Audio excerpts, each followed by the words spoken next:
You're a superhero.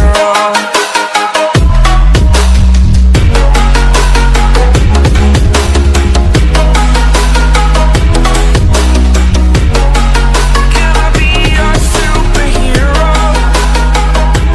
Superhero. Last time हमने refraction concept समझा था। रिफ्रैक्शन कंसेप्ट में हमें एक चीज पता है कि जैसे लाइट एक मीडियम में से दूसरे मीडियम में एंटर होती है तो वो रिफ्रैक्ट होती है, मींस अपना ओरिजिनल पाथ है उसमें से डेविएट होती है, या तो वो नॉर्मल की तरफ बेंड होती है या तो नॉर्मल से दूर बेंड होती है। But basically the phenomena of bending the light from its original path is known as the refraction. So let's go for refraction of light through glass slab. Okay, so in this topic we are going to discuss refraction of light through glass slab by using original glass slab, and we are going to clear this concept totally practically. Okay, so it is the glass slab. Okay, and here I put the glass slab and I named this border as ABCD. You can see it's A, it's B, it's C and it's D. Okay, it's easily. Okay, now what I'm doing, I'm just making a line named as incident ray from point P to Q. So PQ is the incident ray, and at point Q I have drawn the normal with the black sketch pen. You can see it over here. So the angle between the normal and the incident ray is known as the angle of incidence. You know that. So I can say that angle is 45 degree by using protector. Let's put the protector over here. So here is the 0 degree. So you can see I put it on 0 degree. So here is your 45 degree angle. You can see that's 0 to 45. Okay, so our incidence angle theta 1 is in 45 degree. Okay, and I just drawn the dotted black sketch pen line. It's the original path of the incident ray. Means if there is no glass slab over here, the total material is air. Then the light ray will be traveling with this path only. Okay, now let's go ahead. So I just inserted 2 thumb pin on the path of incident ray. Okay, so we can see like this. Okay, so if it is in the single line, it's the original path. You can see. Okay, so it's the original path. Now what I am doing, I am just putting glass slab in the ABCD slab. So here, so you can say that the original thumb pin is here, but you can see reflection over here clearly. Okay, यहाँ पे आप लोग देख सकते हैं कि original pin और नीचे की पिन दोनों डिफरेंट दिख रही है, जैसे कि वो पिन टूट गई है, देख रहे हो। पर सही में वो टूटी हुई नहीं है। अब मैं क्या कर रहा हूँ, यहाँ पे इस ग्लास स्लैब में इस तरह से मैं कैमरा को सेट कर रहा हूँ जिससे ये दोनों की पिन की नीचे की जो बॉर्डर है, नीचे की जो पिन है वो एक ही लाइन में दिखाई दे इस तरह से। और ये जब यहाँ पे देख लो, जैसे थोड़ा सा डेविएट होता है ये पिन अलग दिख रही है। हमें इस तरह से इस तरह से देखना है कि दोनों पिन एक ही लाइन में दिखाई दे इस तरह से। You can see. सो यहाँ पे मैं क्या करूँगा, 2 पिन को इस तरह से रखूँगा ताकि वो सेम लाइन पे दिखाई दे। देखते रहिए आप लोग। सो यहाँ पे ये 2 पिन के साथ साथ मैंने 2 पिन को इस तरह से लगाया है कि जिससे ये चारों पिन के नीचे की टिप हमें एक ही लाइन में दिखाई दे। आप लोग देख सकते हो अभी भी ये चारों पिन एक लाइन में नहीं है, पर जैसे जैसे मैं कैमरा को सेट कर रहा हूँ यहाँ पे आप लोग देख सकते हो चारों पिन एक ही लाइन में हो गए। ठीक है, समझ रहे हो। सो यहाँ पे एक बात समझ लो कि चारों अगर एक लाइन में है तो एक ही लाइट रे है। यहाँ पे जैसे मैं थोड़ा लेफ्ट जा रहा हूँ पिन अलग दिख रही है, जैसे मैं थोड़ा सा राइट जा रहा हूँ पिन अलग दिख रही है। सो यहाँ पे मैंने परफेक्टली 4 पिन को इस तरह से सेट किया हुआ है जिससे वो एक ही लाइन में दिखाई दे। ठीक है, अब मैं क्या करूँगा, ये दोनों पिन को हटाऊँगा और ये दोनों पिन का जो भी पॉइंट है उसको ज्वाइन करूँगा। I am removing the glass slab and I am removing the pins too. यहाँ पे दोनों पिनों को मैंने हटा दिया है और आप यहाँ पे देख सकते हो दोनों डॉट्स हैं, ये रहा एक डॉट, ये रहा दूसरा डॉट, और दोनों डॉट का मैं ज्वाइन कर रहा हूँ यहाँ पे इस तरह से। ठीक है, सो ये हो गया मेरा इमर्जिंग रे और एग्जिट रे, और ये यहाँ पे टच कर रहा है सरफेस सीडी को। So what I am doing, I am just making normal over this point like this. Okay, so that I can get the emergent angle, exit angle. You can say that it's almost 45 degree. आप यहाँ पे देख सकते हो it's almost 45 degree.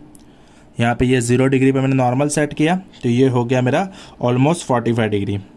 Okay, सो ये angle भी हो गया मेरा θ4 45 डिग्री. ओके, अब मैं क्या कर रहा हूँ, यहाँ पे बीच में जो ग्लास स्लैब है वो ग्लास स्लैब वाली लाइन को मैं यहाँ पे ज्वाइन कर रहा हूँ.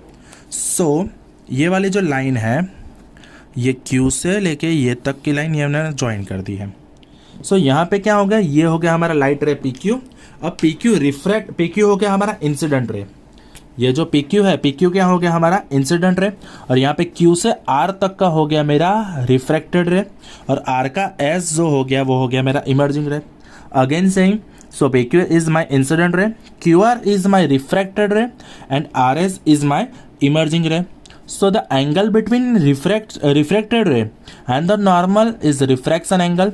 So let's say it's θ2, and the angle between normal and incident angle is incidence angle or angle of incidence θ3. Yes, it's an incident angle θ1 for AB surface. It's incidence angle θ3 for CD surface. Okay, let's measure θ2 and θ3.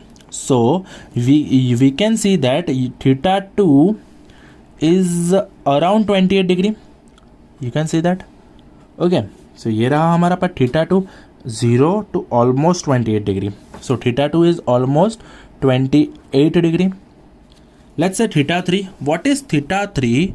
So setting the protector. θ3 is almost 28 degree. Again, you can see that 0 to 28. So θ3 is also almost equal to 28 degree. और यहाँ पे आप देख ही रहे होगे कि यहाँ पे कोरस्पॉन्डेंस एंगल की एक पूरी पेयर बन रही है. ये रहा हमारा Z, देख लो, ये रही पैरेलल लाइन, ये रही दूसरी पैरेलल लाइन, और ये रहा दोनों के बीच का एंगल. सो ये रहा बन गया मेरा Z. Follow the pencil tip, it's a Z. सो ये Z है तो ये वाला बन गया मेरा Z के दोनों इंटरनल एंगल्स कोरस्पॉन्डेंट एंगल, और दोनों सेम ही होता है 28 आप देख सकते हो. ठीक है. सो यहाँ पे अगर हम थियोरेटिकल पॉइंट ऑफ व्यू थोड़ा पढ़ने जाए, हम क्या करें, थियोरेटिकल पॉइंट ऑफ व्यू अगर थोड़ा पढ़ने जाए तो समझ लो, पहले लेते हैं हम सरफेस ए बी की बात करते हैं. चलो, सो यहाँ पे हो रहा है सरफेस ए बी. ठीक है, ये ए बी सरफेस के लिए, for surface A B. Okay, what I am doing, applying Snell's law. So for Snell's law A B surface के लिए स्नेल्स लॉ क्या रहेगा, η1 sin θ1 is equal to η2 sin θ2. You can say medium 1 angle 1, medium 2 angle 2. Let's say Snell's law as a η1 sin θ1 is equal to η2 sin θ2. So you can say η1 is a air. So η1's value for air is 1. Okay, so यहाँ पे 1 रखते हैं और sin θ1 as it is रखते हैं. So anything that multiplies with the 1 is the answer. So यहाँ पे हो जाएगा, so it's η2 sin θ2 will be sin θ1. Let's put it in the cloud and call it equation number 1. इतनी बात clear हो रही है. अब देख लो, यहाँ पे हम एक और चीज़ कर रहे हैं. What I am doing, I am just doing for surface number CD, surface CD. इतनी बात समझ में आ गई है सरफेस CD के लिए. सो सरफेस CD के लिए क्या हो रहा है, η3 sin θ3 is equal to η4 sin θ4. यहाँ पे आप लोग देख सकते हो η3 sin θ3 is equal to η4 sin θ4. So surface CD के लिए अप्लाइंग स्नेल्स लॉ. तो according to Snell's law it's η3 sin θ3 is equal to η4 sin θ4. Okay, let's say η3 and η2 both are the glass.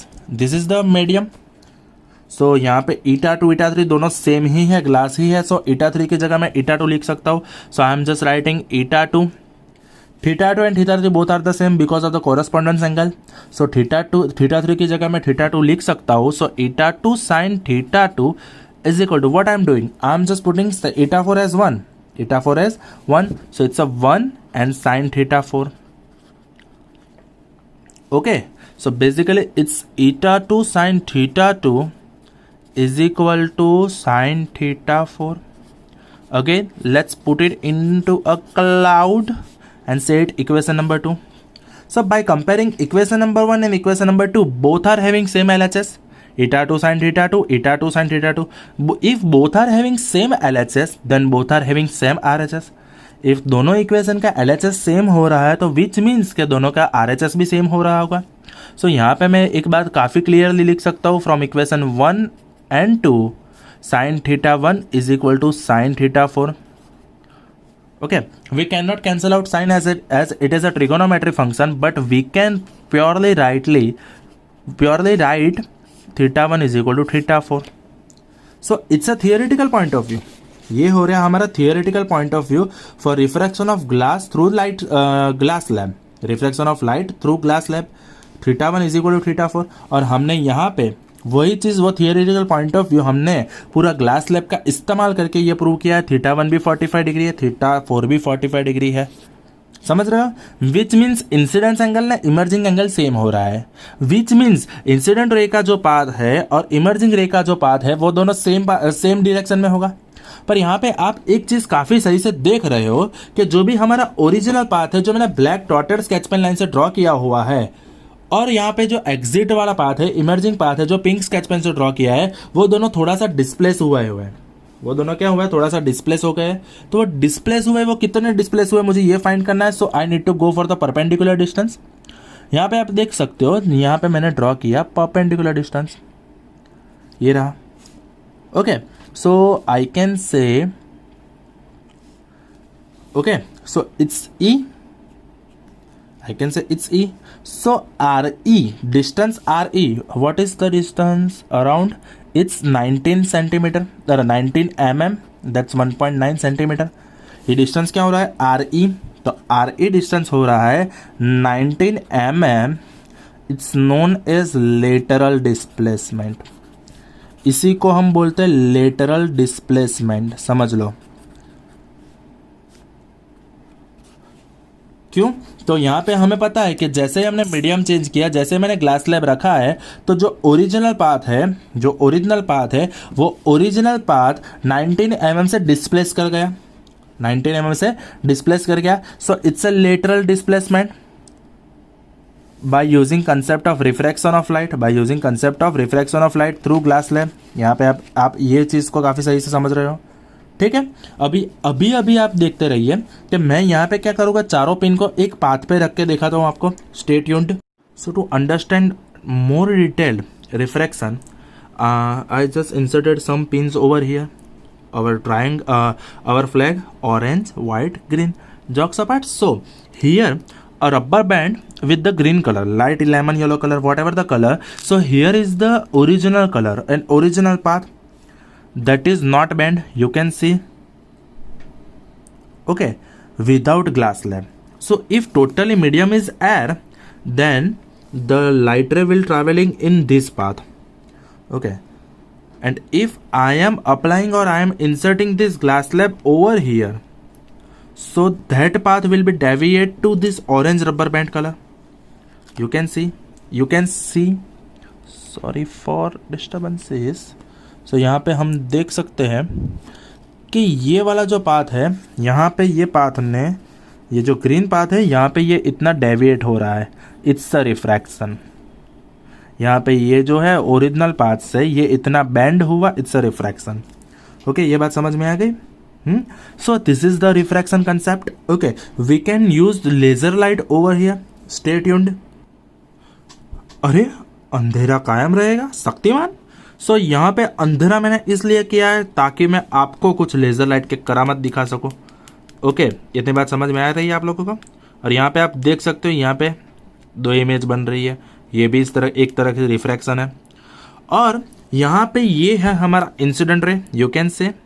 और यहाँ पे इंसिडेंट रे ये path को follow करेगा अगर कोई भी मीडियम नहीं है. और जैसे ही मैं यहाँ पे ये वाला क्यूब यूज़ कर रहा हूँ, जैसे ही मैंने यहाँ पे ये ग्लास स्लैब यहाँ पे रखा, तो ये पाथ जो सीधा जाना चाहिए था वो बेंड होके इस तरह से बाहर निकलेगा. ओके, ऐसे नहीं. चलो प्रैक्टिकली समझते हैं। सो यहाँ पे मैं क्या कर रहा हूँ, इंसिडेंट रे के ऊपर अपना लेज़र मुक रहा हूँ। So it's a laser light over here, और ये हो गया हमारा original path. Just give me a minute. ये हो गया हमारा original path, you can see, देख रहे हो आप लोग।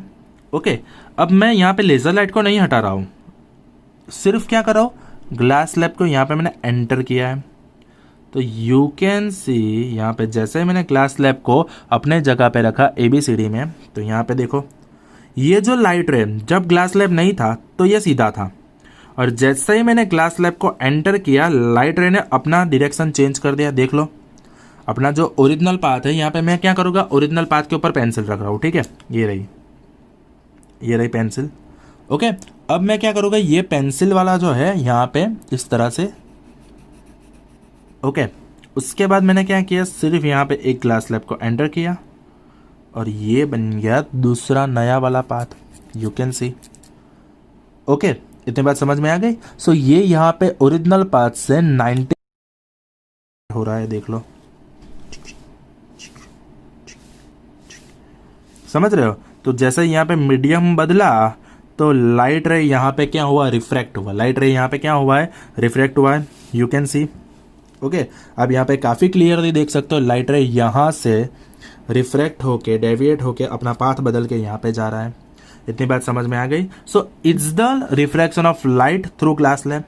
जो आपको थियोरेटिकल कंसेप्ट में पूछे तो आपको समझना चाहिए कि भाई ABCD नाम का हमारा एक ग्लास स्लैब है, जिसके ऊपर we are incidenting the ray PQ at the point Q of the surface AB. AB is the surface that differentiating both the mediums air and glass, and incidence angle is θ1 at point Q. Now incidence ray PQ is getting refracted to path QR, and again it is refracted to RS. So it's a emerging ray. और यहाँ पे फिर हमें क्या करना है, कुछ नहीं करना है, यहाँ पे AB के लिए स्नेल्स लॉ यूज़ करना है, फिर CD के लिए स्नेल्स लॉ यूज़ करना है, और दोनों को कंपेयर करना है। So we can say that incident angle and emerging angle will be the same. यहाँ पे ये भी 45 बन रहा है, ये भी 45 बन रहा है, विच मीन्स अंधेरे में ही पढ़ेंगे हम थोड़ा सा, तो यहाँ पे दोनों 45 एंगल बन रहे हैं, विच मीन्स यहाँ पे दोनों लाइट रे कैसे थी, पैरेलल। कैसे थी, पैरेलल, दोनों पैरेलल है, पर दोनों लाइट रे के बीच का डिस्टेंस कितना था, 19 mm, which is the lateral displacement for you from your dearest Ankit sir. So that's it from my side. यहाँ पे हमें एक चीज़ काफ़ी समझ में आ गई कि जैसा ही हम अपने लाइटर मीडियम से डेंसर मीडियम में जाते हैं तो नॉर्मल की तरफ बैंड होता है, और डेंसर मीडियम से लाइटर मीडियम में जाता है तो नॉर्मल से दूर बैंड होता है। So basically bending the light from its original path is known as the refraction. वो क्या हो गया, हमारा रिफ्रैक्शन कंसेप्ट। समझ में आ गई इतनी चीज़। Okay, so that's it from my side. Thank you. Here signing of.